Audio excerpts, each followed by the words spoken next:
¿cómo explicar esto que nos pasa? Me parece que es interesante también empezar a aportar diferentes miradas. Sí. Una de esas miradas muy interesante, siempre lo podés leer en estudinero.net, autor de Estudinero en el 2009, economista, él, experto, especialista en mercado de capitales. Hablamos de Nicolás Litvinov, que está allí en línea. Nicolás, ¿cómo estás? Acá Gabriel y Daniel te saludamos. ¿Cómo va?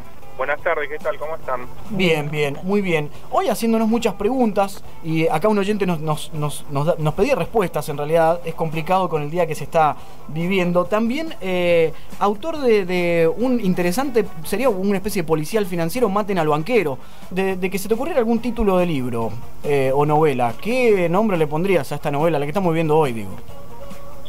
Sí, el descalabro podría ser, ¿no? Porque me parece que lo que está pasando ahora es una crisis financiera y una corrida cambiaria como pocas veces se vivió en la Argentina por la violencia y la magnitud que se está vivenciando, ¿no? Claro. Entonces, vos fíjate que eso todavía, todo lo que vivimos hoy y ayer con esta devaluación tan brusca que estamos teniendo, todavía no se traslada a la economía real, no se trasladó a la economía real de forma directa, digamos, pero sabemos que por la experiencia que tenemos en estos temas, que cuando en la economía financiera hay este tipo de cimbronazos, va a terminar repercutiendo en elementos muy sensibles que son para todos, como el trabajo de la gente y sobre todo el poder adquisitivo, ¿no? Sí. ¿Usted no piensa que por ahí también es una cuestión política, porque dijo una crisis financiera? ¿La política no tiene mucho peso? Y dependiendo lo que definamos como política, ¿no? A mí me parece que tiene que ver con un tema de ideología, de diagnóstico. En ese sentido puede ser que tenga cierta implicancia en cuanto a la política, pero también es verdad que si uno se lo pone a analizar fríamente, acá hay un tema de economía que tiene que ver con no poder encontrar la solución para determinados problemas que no son nuevos en la Argentina, que se vienen repitiendo hace mucho tiempo y que para mí, y es mi opinión personal, tiene que ver con lo que se llama restricción externa o fuga de divisas, ¿no? Entonces, si vos te podés analizar los números de la economía argentina, vas a ver que durante los últimos, la década del gobierno anterior, hubo fuga de divisas en casi todos los años, menos en 2 años, pero eran fugas de divisas en el orden de 3.000 millones de dólares en un año, 3.500.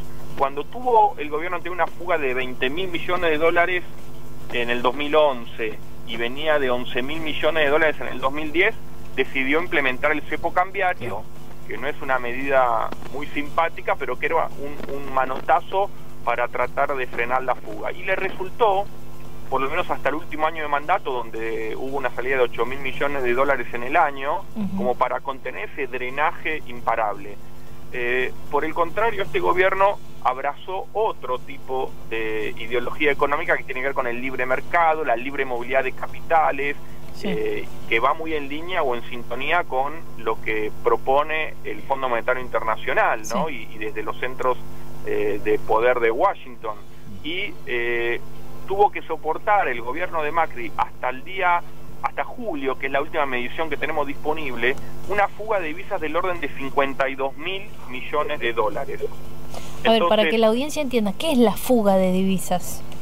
Bien, fuga de divisas es simplemente cuando un dólar sale del sistema financiero y se queda, por ejemplo, abajo del colchón, se va al exterior, o se pagan intereses de deuda, o una multinacional gira ganancias en dólares a su casa matriz. Todos esos son ejemplos de fuga de divisas, ¿no? Cuando dólares salen del sistema financiero, no necesariamente que vayan al exterior, pero que no están en el sistema financiero argentino. Y somos muy dependientes del dólar, y cuando faltan dólares en el país, eso se siente muy fuerte, y justamente el peso, al no encontrar un respaldo, tiende a devaluarse, que es lo que está sucediendo.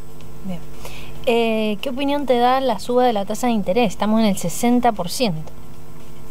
Sí, te repito, me parece que es tratar de solucionar un problema con más impericia, que sería una medicina que ya hemos visto que no da resultado subir las tasas de interés, no da resultado pedir préstamos para con eso cumplir o suplir el déficit en la balanza de pagos, y mientras se insista en ese camino, me parece que la situación se va a agudizar cada vez más. Lo que pasa es que el cambio que implicaría poder tomar un camino distinto, que es lo que hablábamos de poder tomar medidas que vayan en línea con, primero, frenar la fuga de divisas y después tratar de estimular la industria nacional para poder captar divisas del exterior, y no pensar tanto en la confianza de afuera, sino tener primero confianza nosotros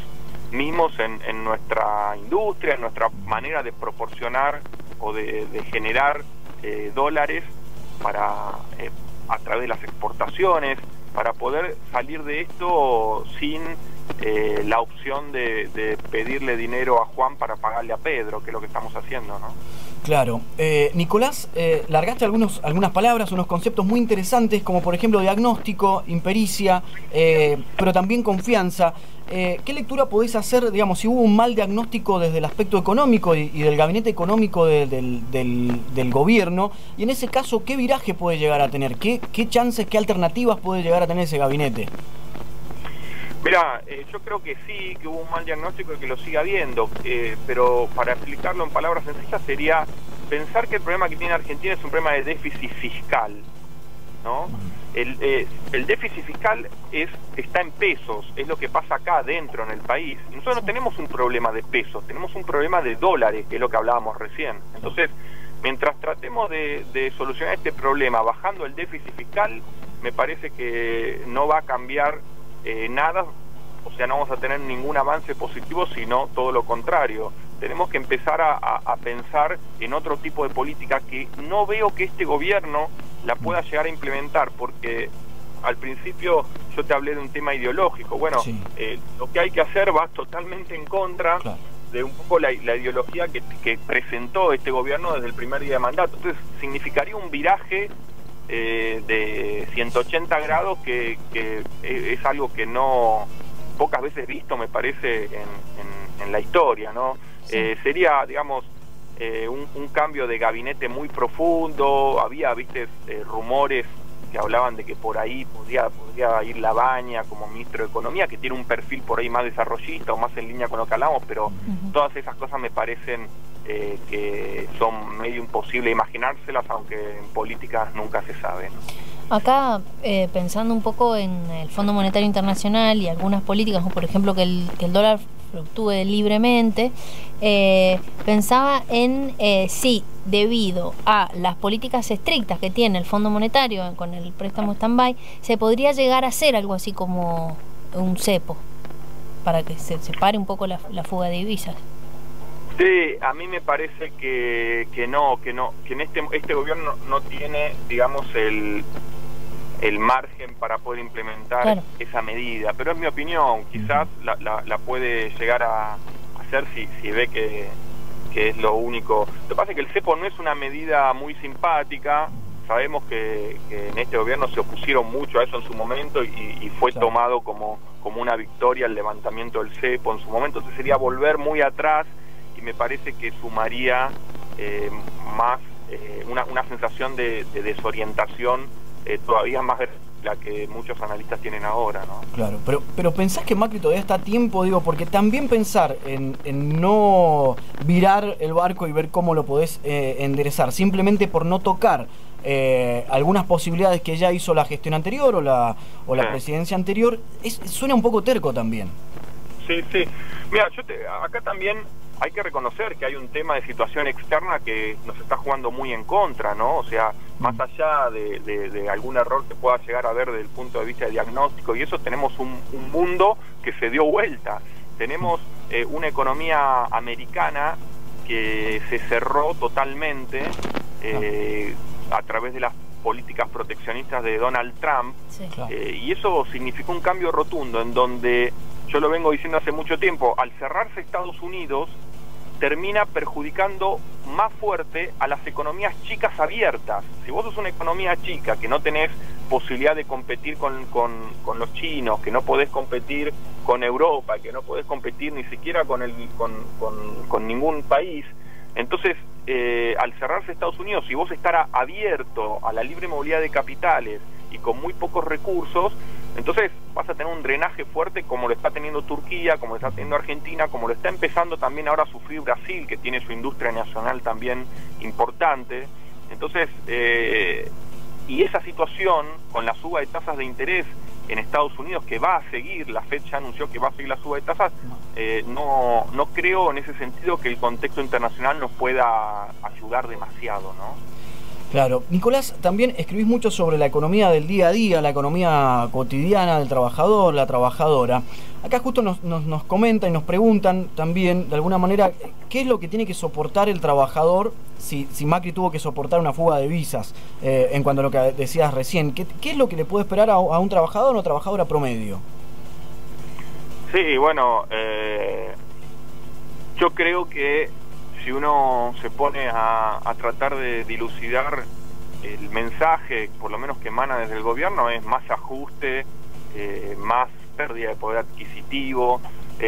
La tesis acá sería, el gobierno, uno podría pensar, ¿no? Se está jugando una carta muy brava, que es parar la inflación, cueste lo que cueste y caiga quien caiga, y asumiendo todos los costos del asunto. Lo que pasa es que si vos querés parar la inflación, pero eso provoca devaluación, el traslado a precios que hay de la devaluación es algo innegable. Entonces se corre un riesgo muy fuerte, que es entrar en una espiral inflacionario, que es justamente lo contrario a lo que querés lograr, ¿no? Entonces, digamos, si hay una recesión muy fuerte y el desempleo, que ya está volviendo a los 2 dígitos, sigue aumentando, y tenemos una caída muy fuerte de la demanda, que ya se está viendo en los negocios que están empezando a bajar las persianas en los centros comerciales, y todo eso, bueno, la gran disyuntiva ahora del comerciante, del pequeño comerciante, incluso del empresario, es me están subiendo los costos, pero si lo traslado a precio no me compra nadie, ¿no? Claro.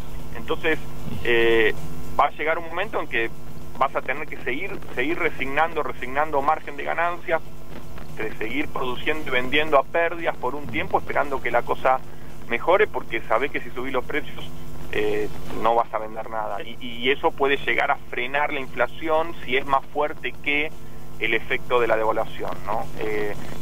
Cuando salimos de la crisis de la convertibilidad en el 2001, sí, hubo una devaluación del 300%, o sea, 3 veces más de lo que tuvimos este año, en un año, digamos, pero había una recesión tan fuerte que eso no se trasladó a precios, o se trasladó en muy poca magnitud. Yo creo que el gobierno podría estar especulando quizás con una situación similar, en donde llegue a las elecciones del año que viene, mostrando que a pesar de toda la debacle, la caída y todo, paró la inflación, y que a partir de ahora se puede pensar en crecer. Pero bueno, me parece una jugada muy arriesgada. Y es la imagen más optimista que uno puede llegar a ver acá al corto plazo.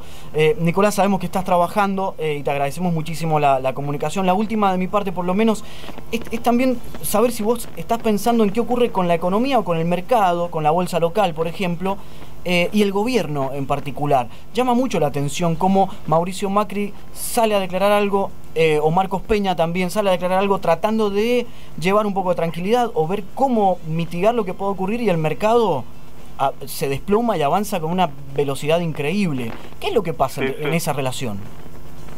Bueno, yo creo que hay un montón en este momento hay hedge fund, o sea, fondos de riesgo y traders especulando con que la Argentina va a entrar en una situación económica complicada, en donde le va a costar cada vez más poder cumplir con la deuda, ¿no? Entonces juegan a la baja, y cuando ven que desde el gobierno no hay ninguna medida que vaya en línea a proteger los pocos dólares que quedan en el país y tratar de generar más dólares, eso refuerza su teoría y siguen especulando a la baja. Entonces me parece que en este momento, hasta que no se tome alguna solución fuerte de cambio como las que hablábamos antes, cualquier anuncio que busque generar confianza a través de un discurso que no vaya acompañado de hechos concretos va a seguir siendo tomado de esta manera, ¿no? Claro. Pensar en cambio de gabinete, por ejemplo, en nombres, figuras, ¿puede llegar a ser un reflejo o transmitir algo de confianza al mercado?